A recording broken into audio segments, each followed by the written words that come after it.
Magkakayod tayo guys. Kung dito sa amin ay kagod ng lubi. So linisan muna natin yung kudkudan.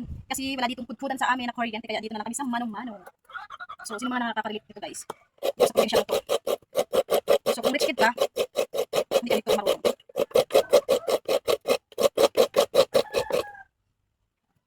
Diba?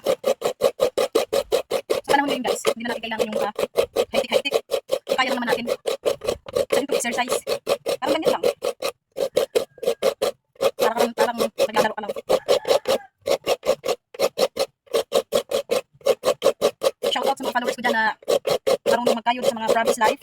Shoutout sa inyo. Kabay-kabay dyan sa mga taga-kayod ng niyog. So, ang lulutuin ko ngayon ay tulingan. Gagataan ko yung tulingan.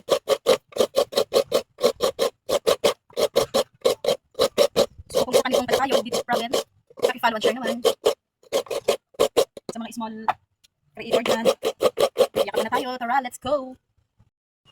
So, dahil tapos na tayo magkayod guys, fast forward na lang natin. So, lalagyan na natin yung kataang tulingan. Dahil, kagabi pa namin ito guys niluto kasi alam niyo naman wala kaming ref. Kaya kailangan talaga lulutuin at bago mag-umaga kasi ngayon. So, at least napaksiw na namin ito sa suka guys. Lalagyan ko na lang ng gatha. So, fast forward ko na ha. So, actually mga guys, isang buong gata nga to ang nilagay ko. So, kakang gata lang siya.